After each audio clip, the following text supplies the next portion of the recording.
Hello everyone and welcome to another video that covers the basics of stock investing.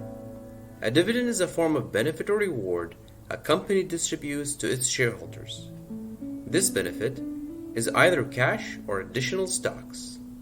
For example, Nike distributed $1.07 per common share in 2020. Dividends are part of a company's earnings, and the rest of the earnings are reinvested back in the business.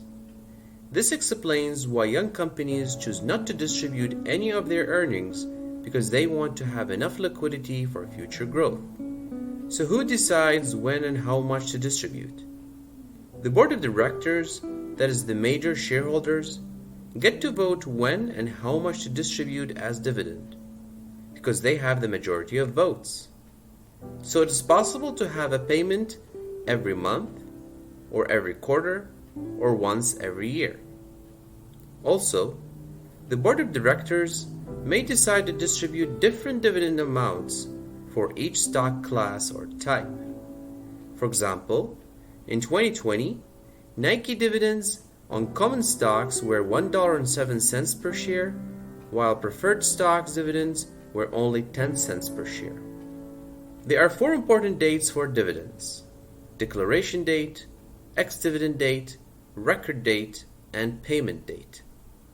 Declaration date is the date that a company announces that it will distribute dividends to its shareholders.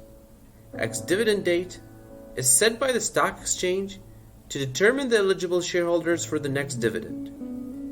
The eligible shareholders are those who bought the stock before the ex-dividend date.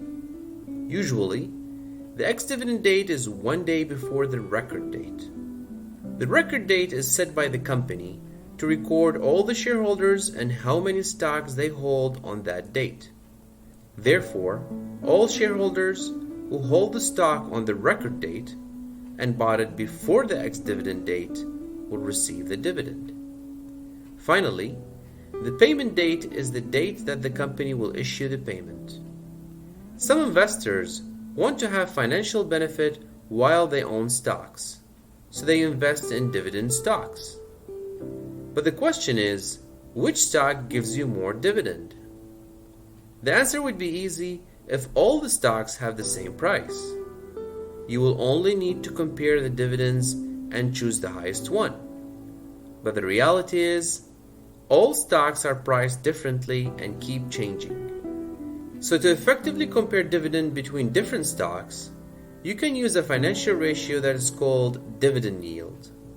It is simply the ratio between the annual dividend over the stock price. The ratio increases when the dividend amount increases or when the stock price decreases. So it is possible to have 2 stocks with the same annual dividend amount and different yields because one stock price is lower than the other. Unfortunately, some companies choose to distribute dividends even when there aren't enough earnings because they want to attract investors who invest in dividend stocks. This is called dividend trap. Therefore, you should take a look at the cash flow statement and compare operating cash flow with the total dividend amount. If operating cash flow is lower than the total dividend amount for a number of previous years, then this company can't afford to distribute dividends. Let us take Nike as an example for a company that can afford to distribute dividends. This is the 2021 annual report for Nike. We can use it to look at the cash flow statement for the past 3 years to compare total dividends paid with the operating cash flow. We can see that for each year, the total dividends amount is less than the cash generated from operations. So we can say that Nike can afford to distribute dividends. In the next video, we will talk about the financial statements. If you like this video, please subscribe and hit the like button.